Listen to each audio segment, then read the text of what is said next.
am a publisher, and one day my daughter Christina asked me to write a novel with her. Well, that day was long ago, and that little girl is now an adult. But our novels live on. The Truth Seekers Mystery Series highlights a homeschool family, the Murphy teens, in an action-adventure novel that is sure to entertain as well as teach creation truths. To get your copy, visit our website at truthseekersmysteryseries.com.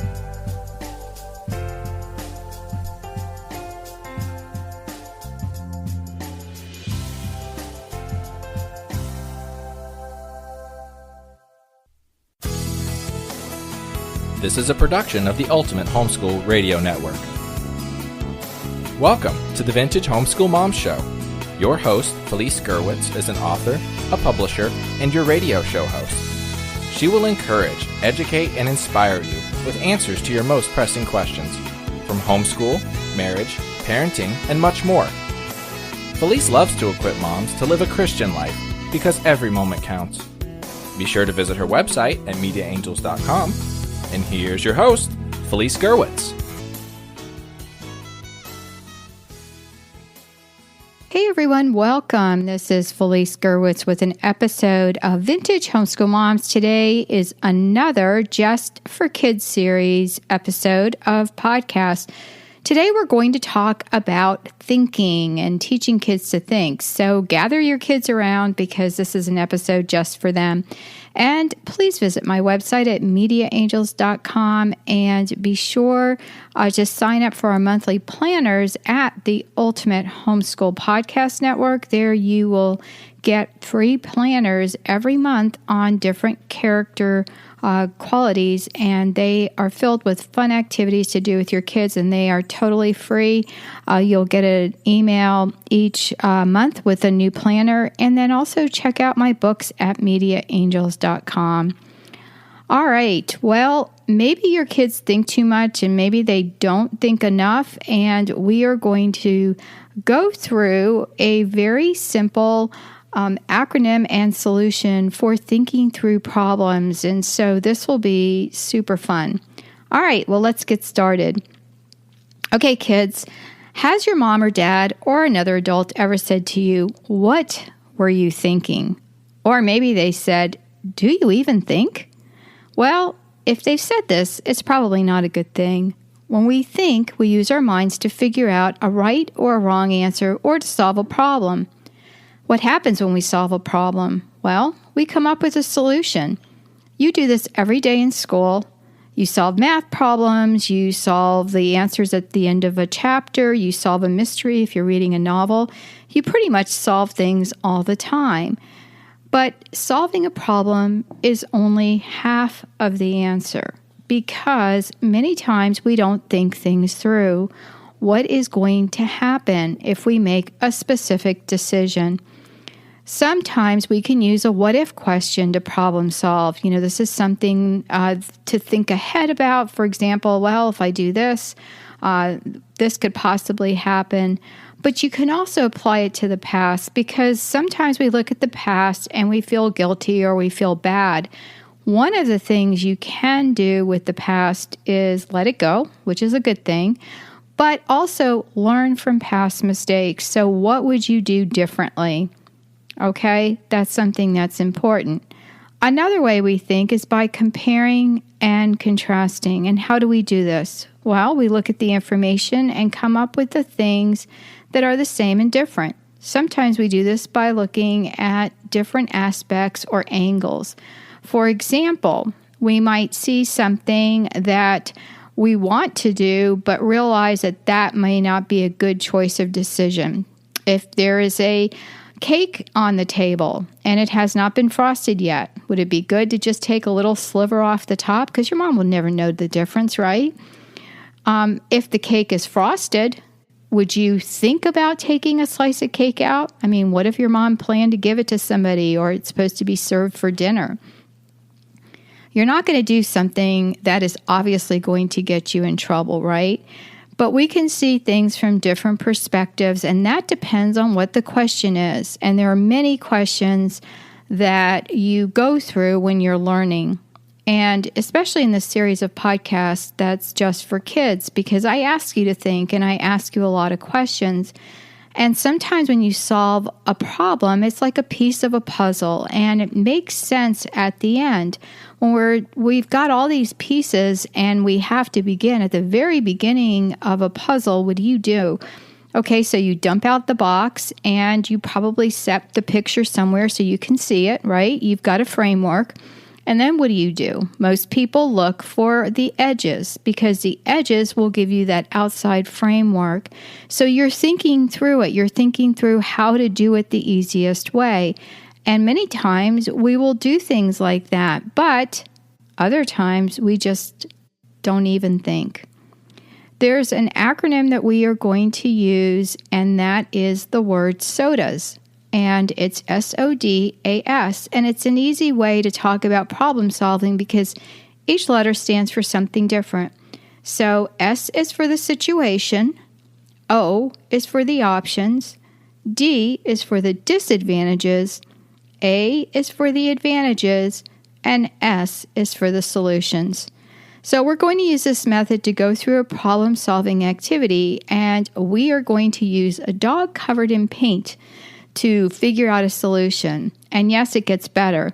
This happened on your watch, and it's all your fault, right? How did that happen? Well, if you're like many kids, you probably have had situations that were like this or maybe even worse.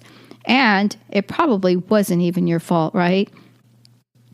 Well, after this podcast, you're going to be an expert at figuring things out. So here's what I want you to do.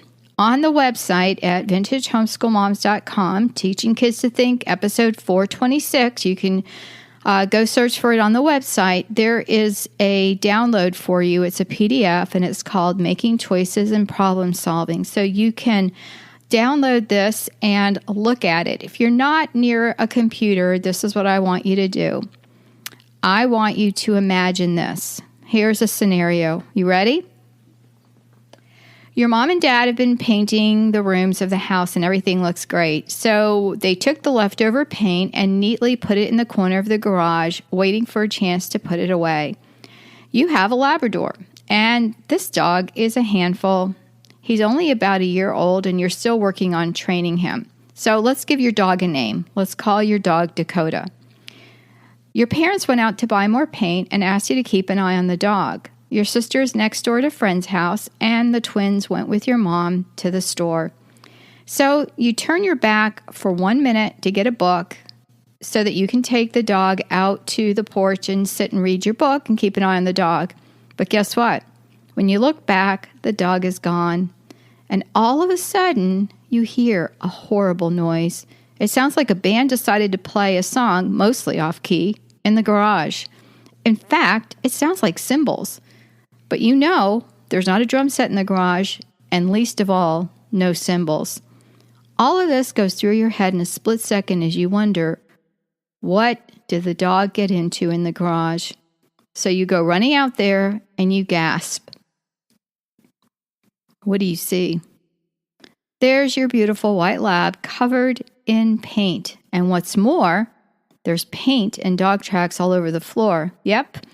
Dakota somehow managed to knock the cans over, and not only that, they spilled all over, and they spilled on him as well. So let's stop here. You have this picture in your mind, or you're looking at the picture on the screen of your computer or printed out, and you've got to figure out a solution. So you can either do this. You can stop this audio now and work through the SODAS solution on your own, or you can continue listening. So just for review, what is the SODAS solution? S is for situation, O is for options, D is for disadvantages, A is for advantages, and S is for solutions. Let's begin. First of all, how do you feel? Are you upset? What should you do? These are the things that are going through your mind. And so many times when we have to make a decision and we have to think through things, we have emotions going on. And if we are not in control of our emotions, we're going to have a meltdown and not be able to figure a good solution out. So let's start with the S. S is for a situation. What is your first reaction when you see something like this? Maybe you need to tell your dog to sit and stay because you've been working on commands and they usually work. Maybe you feel like, hey, this is not my problem, but you still need to look at a solution and make a plan, and that means quick. A first reaction when you're upset is to yell at the dog, but what's going to happen if you do that? Did you say you're probably going to scare the dog and the dog's going to run away or get more paint on everything? Probably right. So while you're upset and frustrated, you still have to look at the situation and you have a problem. The situation is there's a mess and it's on your watch and you need to clean it up. And yes, this is a very difficult case, but you can do it. So the second thing we're going to do is look at O for options. What are your options? These are your choices that you have. What are some of the things you can do to fix the problem right now? One thing you can do is break the problem up into chunks, especially if there's a huge problem for you to figure out. For example, what would you do first, second, and third? Just like your puzzle. You didn't just start trying to put the pieces together randomly. You made a plan. Well, even if the choice is easy, you've got to have a clean dog and clean up the paint, you still need to get to a solution and figure it out and figure out the best way to do this. If you have a group of people like brothers and sisters or even your parents or family, you can do this with them and figure out together what makes the most sense. What's really interesting is if you do this with a group of people, a lot of the answers will be different. So here's some of your options. 1, put a leash on the dog, pull him through the paint, and get him sprayed off outside. 2, pick up the paint and put the lids on so more paint doesn't spill out. 3, scream at the dog because that's going to make you feel better and get it off your chest. 4, call your parents and ask them what to do, or call your sister next door and the neighbor and let them clean it up because, hey, you're just a kid. Or 5, take a hose into the garage and just start spraying the mess. It's a mess anyway, so what's a little bit more water going to do? Okay, so some of these options are a little bit silly, but we are just going through some of these. So once you look at your options, what's the next question that you're going to ask? What am I going to do first? So out of this list, pull them out and look at them in order and cross out the things that are a definite no. And how do we do that? Well, we look at D for disadvantages and A for advantages. So a disadvantage is called a con, something that's not a good idea or a good option. An advantage is also called a pro. So it is a good idea or option. So we call these things pros and cons. Looking at your options, what are disadvantages and what are advantages? You can go through each of your options and look at the solution 1 through 5 and see that, first of all, screaming at a dog is a bad idea. So I would put that in the disadvantage column. Why is it a bad idea? Because the dog could knock off more paint and run away. Besides, screaming is never a good idea unless you're in trouble and need help. Calling your parents and getting help from your sister or neighbor is an advantage, but I'm not sure you have time for that or it's a good solution. And taking a hose and spraying the dog in paint is definitely a disadvantage because it will make more of a mess in your garage. If one of your options is to pull the dog by the collar through the paint, what might happen? If you said it could track paint all over the place and get paint on you, that would definitely be a disadvantage, but it might be the only choice you have. So A is for advantages. This is a pro, and we determine that putting a leash on the dog so we can contain the mess is a pro. And spray the dog off outside. Also, putting the lids on the paint cans is good as well, so that more paint does not spill. Getting help is an advantage, but you probably do not have enough time to do that. And so in the time it would take to call for help, it's going to be more of a mess. So what do? Try to get the leash as quickly as you can or pull the dog out by the collar. So S is for solutions. What is your first solution going to be? The solution is figuring out the problem and it's looking for the answer. So the solution could be to take the first action, and that would be either leash the dog or pull him by the collar because you've got to get him out of there.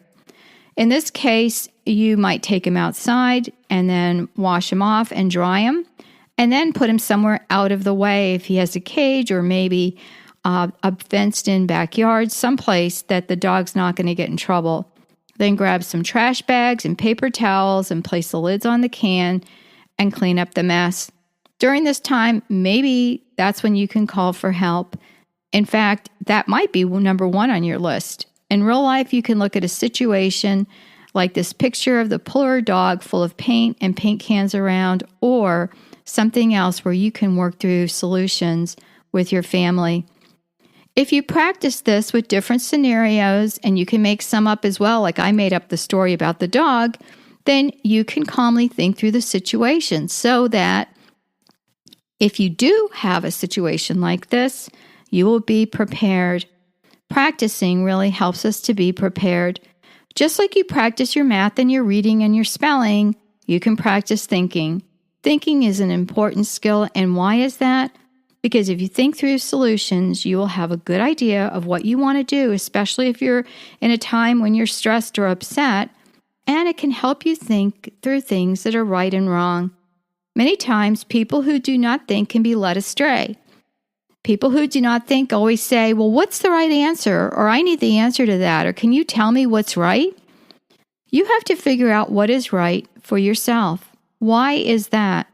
Because you can be lied to and taken advantage of by people outside of your family who know you don't think for yourself. But if you think for yourself, you can come up with your own ideas and solutions. You will be able to figure out if things are really right or wrong, and you won't be fooled. Well, thanks so much for joining me for this episode of Teaching Kids to Think. You can find the show notes for today's episode and the picture on Vintage Homeschool Moms, episode 426. Go check out my website at mediaangels.com and make sure you get that character planner. They're different every month. I did one on boldness, which is really a fun one to do with your family. So thank you so much. Take care. God bless, and I'll talk to you soon. Bye-bye. Thanks for tuning in to the Vintage Homeschool Mom Show. Visit Felice at mediaangels.com and thevintagehomeschoolmoms.com. Vintage Homeschool Moms is a production of the Ultimate Homeschool Radio Network.